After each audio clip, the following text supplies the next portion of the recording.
is stripped away, and I simply come. Nació el 17 de junio de 1703 en Epworth, Lincolnshire, Inglaterra. En 1728 obtuvo un puesto de profesor en la Universidad de Oxford, en donde formó, junto con su hermano Charles y otros amigos, un pequeño círculo dedicado a la oración, al culto y al estudio de la palabra. John Wesley comenzó a desarrollarse como predicador, creyendo en todas las formalidades y ceremonias de la Iglesia Oficial de Inglaterra y también en disciplina severa.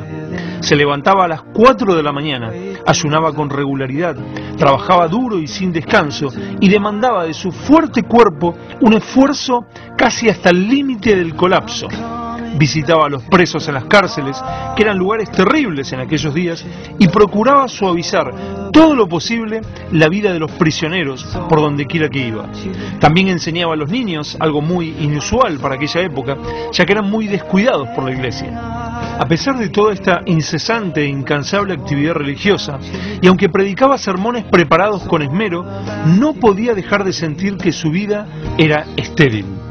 No influía en ninguna vida ajena, no despertaba ninguna conciencia, no hacía arder a ningún corazón.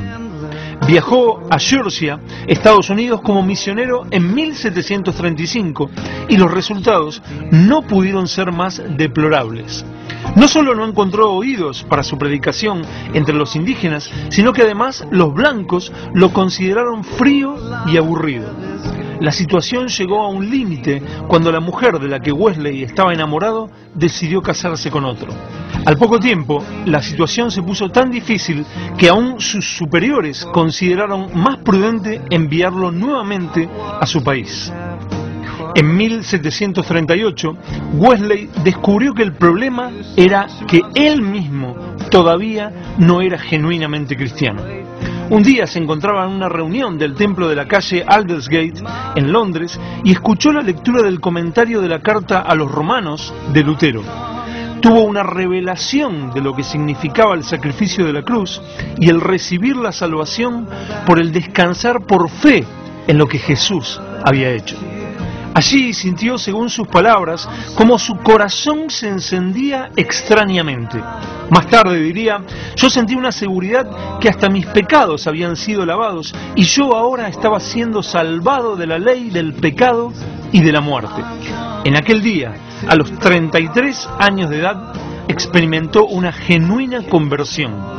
Él había sido una persona que había estado envuelta en la iglesia toda su vida, ya que sus padres eran cristianos. Después de años de predicar, enseñar, orar, viajar como misionero a Estados Unidos y supuestamente ser un cristiano muy devoto, se convertía verdaderamente a Cristo. Wesley comenzó en todo lugar a predicar la palabra, a predicar el evangelio, el mensaje de salvación.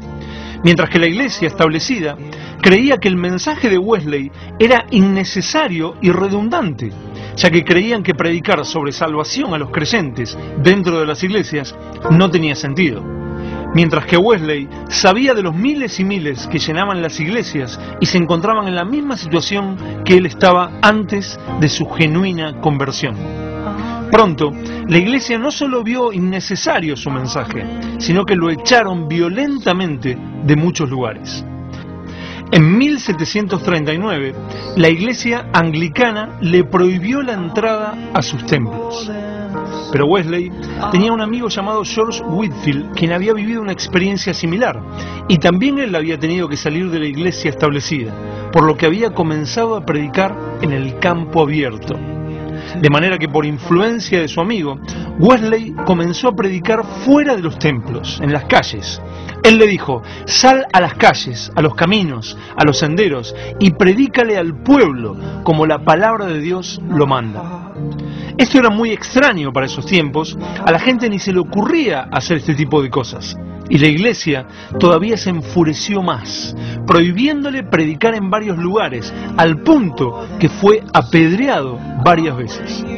Muchos líderes de iglesias se enojaban cuando él iba a predicar en los campos abiertos, y Wesley decidió que él debía obedecer a Dios antes que a los hombres.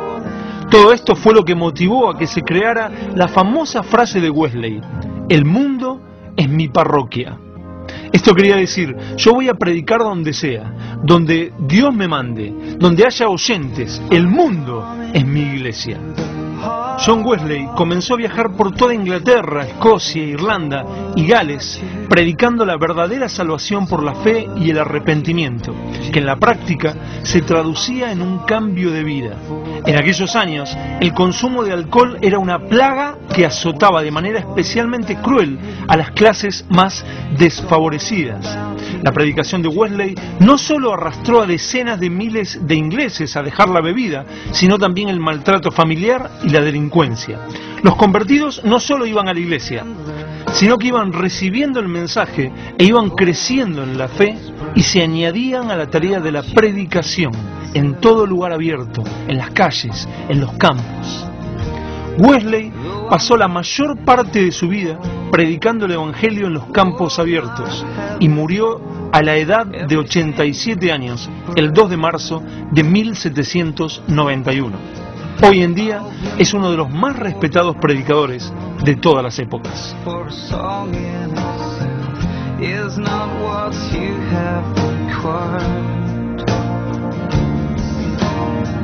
You search much deeper within, through the way things appear. You're looking into my heart. Yeah. I'm coming back to the heart of worship, and it's all about you. It's all